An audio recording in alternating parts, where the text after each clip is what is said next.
प्यारे बच्चों नमस्कार। आज की हिंदी कक्षा में मैं आप सभी का हार्दिक अभिनंदन करती हूँ। बच्चों, हम सब जानते ही हैं कि भारत गुरुओं, संतों, पीरों, फकीरों की भूमि है। यहाँ अनेक महापुरुषों ने अवतार लिए, वे अपनी शिक्षा से लोगों को कृतार्थ किया। जैसे श्री गुरु नानक देव जी, श्री गुरु गोविंद सिंह जी, संत कबीर, बाबा फरीद आदि। इन्होंने अपनी रचनाओं और उपदेशों से लोगों में ज्ञान का प्रसार किया। वे उन्हें परमात्मा तक पहुंचने का रास्ता दिखाया। तो बच्चों, जो संत कबीर हैं वो भी ऐसे ही कवि हुए हैं। उन्होंने ईश्वर के निराकार रूप का गुणगान किया। निराकार का अर्थ होता है जिसका कोई आकार ना हो। उनके अनुसार ईश्वर का कोई आकार नहीं है, वे तो हर कण कण में विराजमान है। तो इनका लेखन सिखों के आद्य ग्रंथ में भी मिलता है। तो आज हम कबीर जी की दोहावली करने जा रहे हैं, जिसमें उन्होंने मनुष्य को हमेशा मीठा बोलना, मानवता से प्रेम करना, दूसरों की भलाई करना आदि अनेक गुण अपने अंदर धारण करने को कहा है, जिससे वे परमात्मा के समीप आ सकता है। तो बच्चों, सर्वप्रथम मैं आपको कबीर जी के जीवन के बारे में बताती हूँ। बच्चों, ये है हमारे संत कवि कबीर। इनके जन्म और परिवार के संबंध में कई भ्रांतियां पाई जाती हैं। फिर भी माना जाता है कि इनका जन्म सन 1398 ईस्वी में काशी उत्तर प्रदेश में हुआ। कहा जाता है कि इन्होंने एक ब्राह्मण विधवा स्त्री की कोख से जन्म लिया, लेकिन उन्होंने लोक लाज के भय से इनका त्याग कर दिया और इन्हें लहर तारा के किनारे पर छोड़ दिया। वहां से एक जुलाहा दंपति नीरू और नीमा ने इनको उठा लिया और उनका पालन पोषण किया। इनके गुरु का नाम श्री रामानंद जी है और इनकी पत्नी का नाम लोई। इनके दो बच्चे थे, एक लड़का और एक लड़की। लड़के का नाम कमाल और लड़की का नाम कमाली। इनकी प्रमुख रचना बीजक है। बच्चों, कबीर जी ने बाहरी आडंबरों का पूरी तरह से खंडन किया। वे अवतारवाद, मूर्ति पूजा, व्रत, रोजा के बिल्कुल विरोधी थे। उन्होंने अपने एक दोहे में लिखा भी है, पावन पूजे हरि मिले तो मैं पूजू पहाड़, याते तो चाकी भली जासे पीस खाए संसार।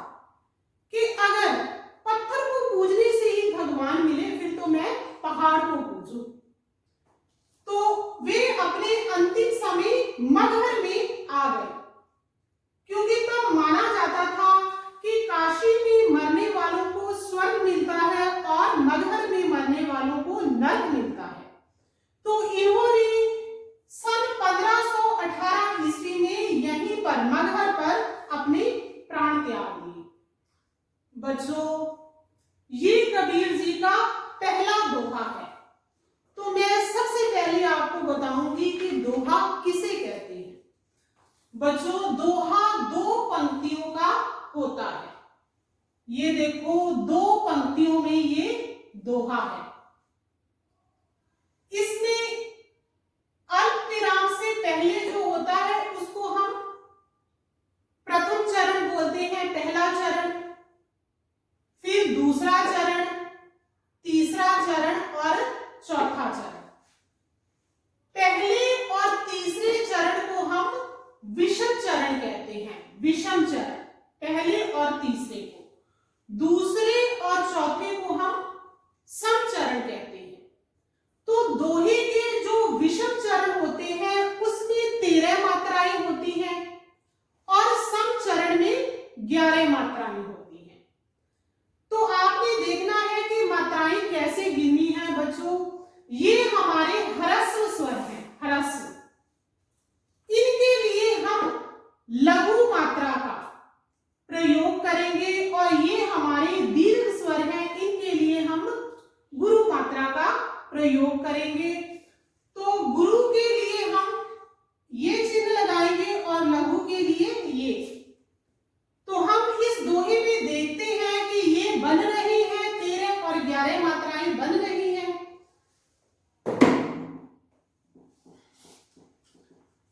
ये है ऐसी, किसके लिए?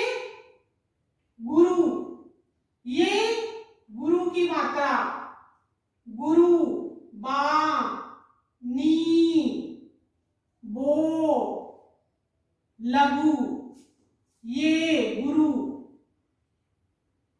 मा, लघु, लघु, गुरु, गुरु, गुरु, गुरु और ये लघु।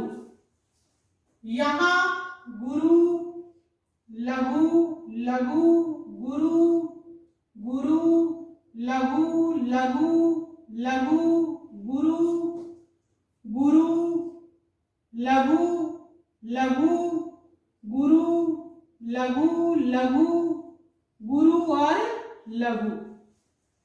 तो इसको हम 2 गिनेंगे, 2, 4, 6, 8, 10, 11, 12, 13। ये 13 मात्राएं हो गई। और ये 1, 2, 3, 4, 5, 6, 7, 8, 9, 10, 11। यहां 11 मात्राएं हो गई। 2, 3, 4, 5, 6, 7, 8, 9, 10, 11, 12, 13। ये 13 मात्राएं हो गई।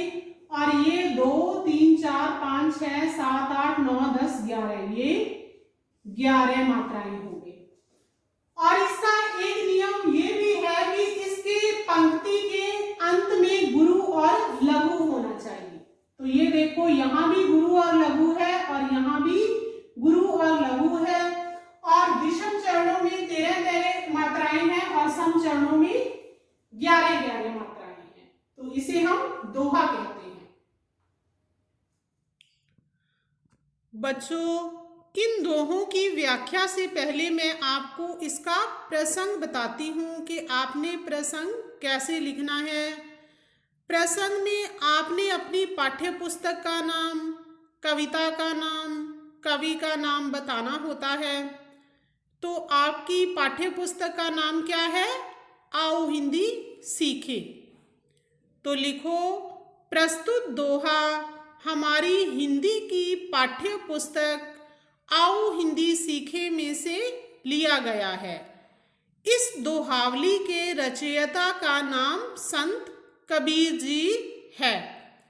तो बच्चों, मैंने आओ हिंदी सीखे, दोहावली और संत कबीर लाल रंग से लिखे हैं।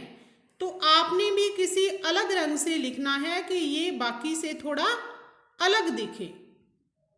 तो चलो अब हम व्याख्या शुरू करते हैं। तो बच्चों, पहला दोहा है कबीर जी का। ऐसी वाणी बोलिए मन का आपा खोए, औरन को शीतल करे आपहु शीतल होए। तो इसमें कबीर जी ने कहा है कि ऐसी वाणी बोलिए, कि हमें हमेशा ऐसे वचन बोलने चाहिए मन का आपा खोए। आपा का अर्थ होता है अभिमान, कि जो मन का अभिमान है वे खो जाए, खत्म हो जाए। औरन को शीतल करे, औरन का अर्थ है दूसरों को, क्योंकि जो मीठी वाणी है वे दूसरों को भी शीतलता प्रदान करती है। आपहु शीतल होए, आपहु का अर्थ है खुद को, और ये जो बोलने वाला है उसको भी शीतलता का अनुभव होता है। तो यहाँ कबीर जी ने हमेशा मीठे वचन बोलने को कहा है।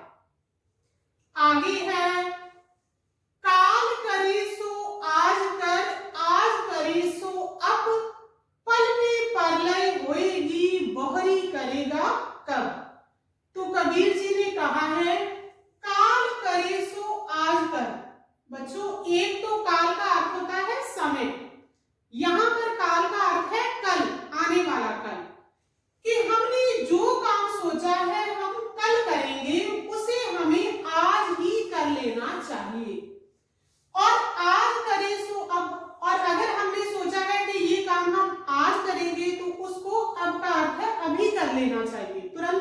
लेना चाहिए।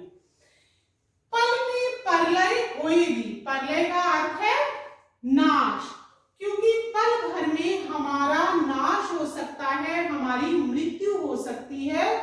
बोहरी करेगा कब, बोहरी का अर्थ है फिर, तो तुम फिर उस काम को कब करोगे।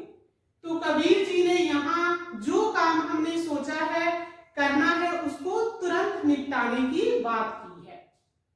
आगे है, विद्या धन उद्यम बिना कहू जो पावे कौन, बिना डुलाए ना मिले ज्यों पंखे की पौन। तो कबीर जी ने कहा है कि विद्या धन उद्यम बिना, उद्यम का अर्थ है मेहनत, कि विद्या का धन मेहनत के बिना नहीं मिलता। कहो जो पावे कौन, बताओ किसी को मिला है अब तक विद्या का धन बिना मेहनत के। बच्चों, जो बच्चे ज्यादा पढ़ाई करते हैं, ज्यादा मेहनत करते हैं, उनको ज्यादा विद्या का ज्ञान मिलता है। बिना डुलाए ना मिले ज्यों पंखे की पौन, पौन का अर्थ होता है हवा, डुलाए का अर्थ होता है हिले, हिलना जुलना, कि बिना के पंखे को भी बिना हिलाए डुलाए हमें उसकी हवा नहीं मिलती, उसको हिलाना पड़ता है हवा लेने के लिए। ऐसे ही अगर हमें विद्या प्राप्त करनी है तो हमें मेहनत भी करनी पड़ेगी। तो यहाँ कबीर जी ने हमें मेहनत करने की प्रेरणा दी है। आगे दोहा है, पोथी पढ़ पढ़ जग हुआ पंडित भया ना कोय, ढाई आखर प्रेम का पढ़े सो पंडित होय।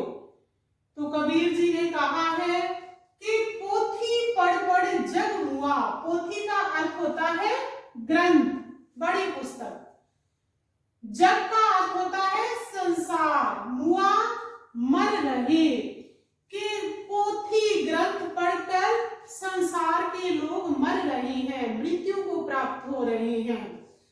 पंडित भया ना कोई, लेकिन पंडित का अर्थ होता है विद्वान, लेकिन विद्वान कोई भी नहीं बन पाया। क्यों नहीं बन पाए? ढाई आखर प्रेम का, कि जिसने प्रेम के ढाई अक्षर, प्रेम में बच्चों ढाई अक्षर होते हैं, आधा प होता है, र पूरा और म पूरा, ढाई अक्षर होते हैं। तो जिसने प्रेम के ढाई अक्षर ही पढ़ लिए वो ही क्या हुआ? पंडित बन गया, वही विद्वान हो गया। तो यहाँ कबीर जी ने कहा है कि जो ईश्वर के प्रेम में डूब गया वही विद्वान है। आगे दोहा है, बोली एक अमोल है जो कोई बोले जान, ही तराजू तोल के तब मुख बाहर आन। तो कबीर जी कहते हैं कि बोली एक अमोल है, अमोल का अर्थ है अनमोल है, बहुत ही कीमती है, जो हमारी बोली है वो बहुत कीमती है। जो कोई बोले जान, जो कोई भी बोले उसे, जान का अर्थ होता है समझ, कि उसे समझ कर बोले, ऐसे नहीं बोलना, समझ कर बोलना है। हिये तराजू तोल के, पहले उसे, हिये का अर्थ होता है दिल के, कि अपने दिल के, तराजू का अर्थ है तकड़ी, दिल की तकड़ी में तोलो, तब मुख बाहर आन, फिर ही उसे अपने मुख से बाहर आने दो। तो यहाँ कबीर जी ने हमें बहुत सोच समझकर बोलने की प्रेरणा दी है। आगे दोहा है, बड़ा हुआ तो क्या हुआ जैसे पेड़ खजूर, पंथी को छाया नहीं फल लागे अति दूर। तो कबीर जी ने कहा है कि बड़ा हुआ तो क्या हुआ जैसे पेड़ खजूर, कि खजूर के पेड़ के समान बड़े होने का कोई लाभ नहीं, कोई फायदा नहीं। क्यों? पंथी को छाया नहीं। बच्चों ये पेड़ देखो, ये खजूर का पेड़ है, कितना बड़ा है, लेकिन वो कहते हैं इससे ना तो पंथी का अर्थ है मुसाफिर, ना तो मुसाफिर को छाया मिलती है, और इसके फल लागे अति दूर, अति का अर्थ होता है बहुत, और इसके फल भी बहुत दूर लगते हैं। तो यहाँ पर कबीर जी ने उसी व्यक्ति दूसरों की सहायता करता है, अन्यथा बड़े होने का कोई लाभ नहीं। आगे दोहा है, निंदक नियरे राखिए आंगन कुटी छवाए, बिन पानी साबुन बिना निर्मल करे सुभाए। तो यहाँ कबीर जी ने क्या कहा है, निंदक नियरे राखिए। नियरे का अर्थ होता है समीप, कि अक्सर हम निंदा करने वाले व्यक्ति को बुरा मानते हैं, लेकिन कबीर जी क्या कहते हैं कि हमें उसको अपने पास रखना चाहिए, समीप रखना चाहिए। आंगन कुटी छवाई, आंगन क्या होती है, घर में जो खुली जगह होती है, आंगन में ही कुटिया बनाकर रखना चाहिए अपने घर में ही। बिन पानी साबुन बिना निर्मल करे सुभाए, क्योंकि जो निंदक होता है वे बिना साबुन और पानी के आपके, सुभाए का अर्थ है स्वभाव, आपके स्वभाव को निर्मल करता रहता है। तो यहाँ कबीर जी ने निंदा करने वाले व्यक्ति की प्रशंसा की है। आगे है, बुरा जो देखन मैं चला बुरा न मिलिया कोई, जो दिल खोजा आपना मुझसे बुरा ना कोई। तो कबीर जी क्या कहते हैं, बुरा जो देखन मैं चला, कि जब मैं इस संसार में बुरा व्यक्ति ढूंढने के लिए निकल पड़ा, बुरा न मिला कोई, कोई का अर्थ है कोई, तो मुझे कोई भी बुरा व्यक्ति नहीं मिला। जो दिल खोजा आपनो, आपनो का अर्थ है अपना, जब मैंने अपने अंदर ही खोज कर देखा, मुझसे बुरा ना कोई, तो मुझे मुझसे बड़ा कोई भी बुरा व्यक्ति नहीं मिला। अर्थात सबसे ज्यादा बुराई हमारे अपने मन के अंदर ही छिपी होती है, तो हमें दूसरों में बुराई ना ढूंढ अपनी बुराई को दूर करना चाहिए। अंतिम दोहा है, अति का भला न बरसना अति की भली न धूप, अति का भला न बोलना अति की भली न चूप।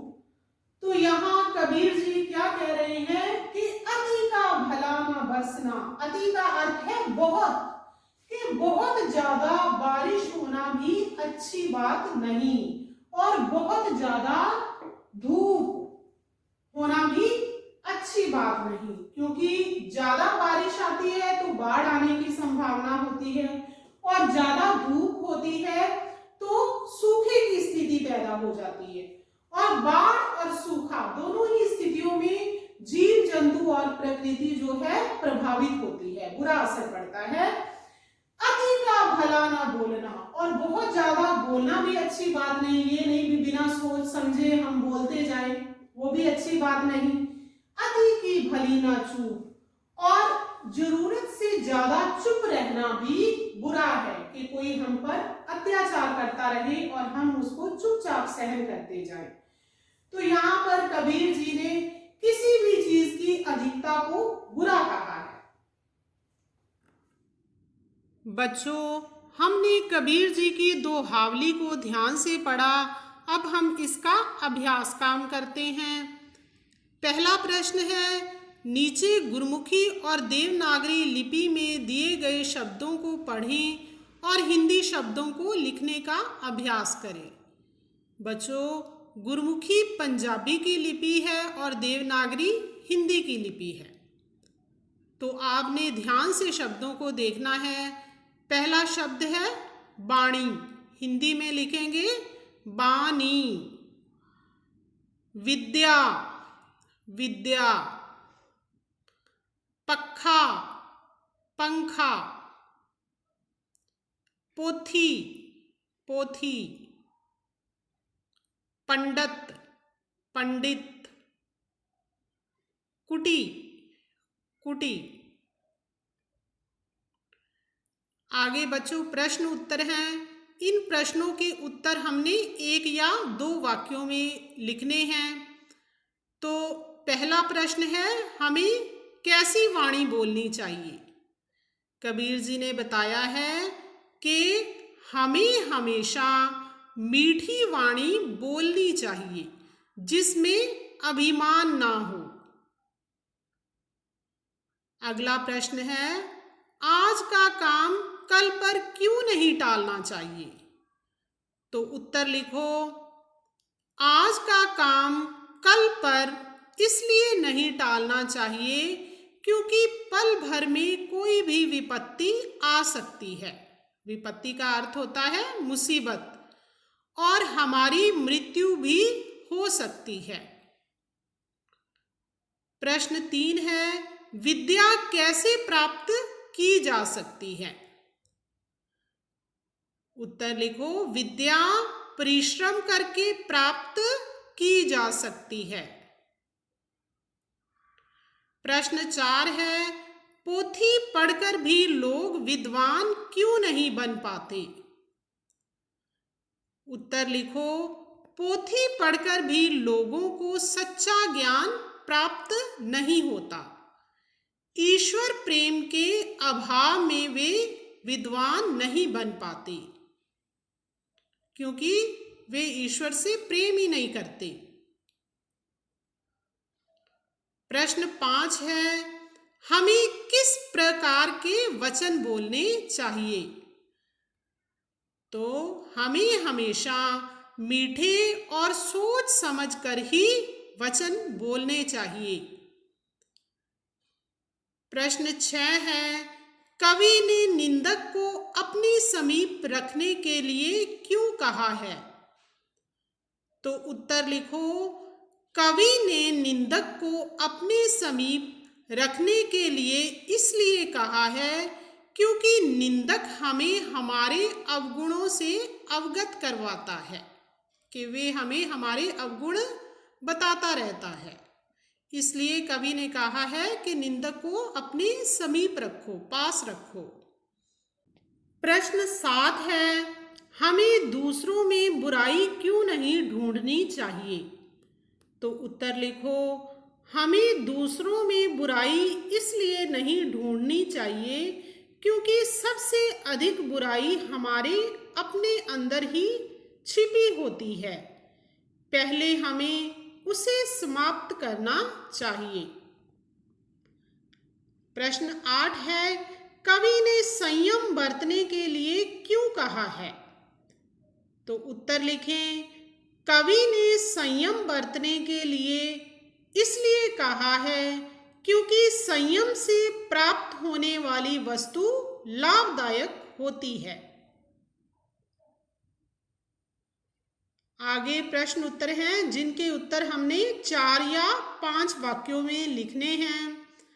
तो पहला प्रश्न है कि पठित दोहे में से तुम्हें सबसे अच्छा दोहा कौन सा लगा और क्यों? तो बच्चों, हर बच्चे को इस दोहावली में से अलग अलग दोहा अच्छा लगा होगा। तो मुझे तो इन दोहों में सबसे अच्छा दोहा कौन सा लगा है? निंदक नियरे राखिए आंगन कुटी छुआए, बिन पानी साबुन बिना निर्मल करे सुभाए। क्योंकि अक्सर हम निंदक को बुरा व्यक्ति मानते हैं, परंतु कबीर जी ने निंदक को हमारे लिए अच्छा व्यक्ति कहा है, क्योंकि निंदा करने वाला हमें हमारे अवगुणों से परिचित करवाता है, जिससे हम अपने अवगुणों को दूर कर सकते हैं और अपनी शख्सियत में सुधार कर सकते हैं। तो बच्चों, आपको जो भी अच्छा दोहा लगा, आपने उस दोहे के बारे में ही लिखना है और बताना है कि क्यों लगा। आगे प्रश्न 2 है, इन दोहों में से आपने जो सीखा उसे अपने शब्दों में लिखें। तो कबीर जी ने इन दोहों में हमें बहुत सी शिक्षा दी है। उत्तर लिखो, इन दोहों में हमने सीखा है कि हमें सदा मीठे वचन और सोच समझकर बोलना चाहिए। यहाँ कबीर जी ने हमें मेहनत करना, आज का काम कल पर ना छोड़ना और मानवता से प्रेम करना आदि गुण अपने अंदर धारण करने की प्रेरणा दी है। प्रश्न 4 है, इन शब्दों के हिंदी रूप लिखें।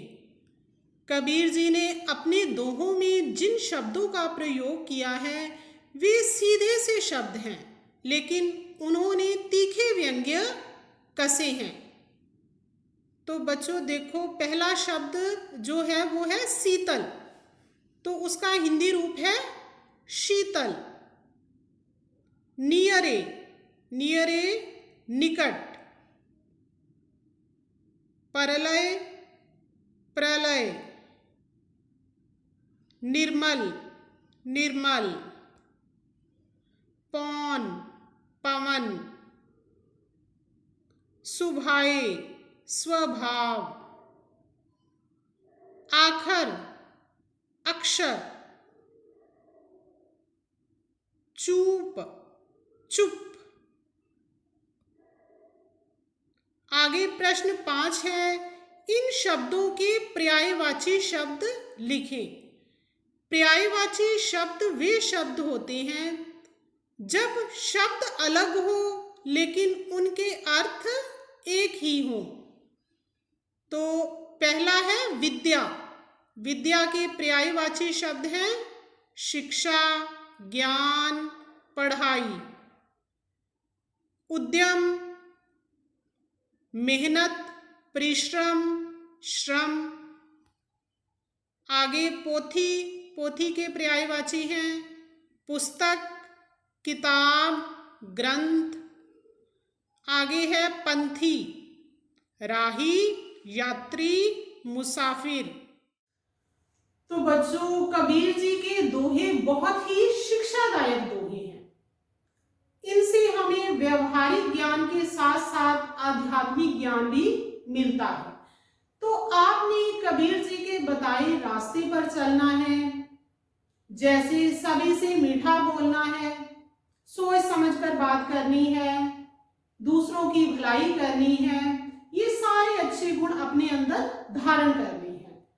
और जितना भी मैंने आपको अभ्यास कार्य करवाया है वो आपने अपनी उत्तर पुस्तिका पर सुंदर लिखाई में लिखना है।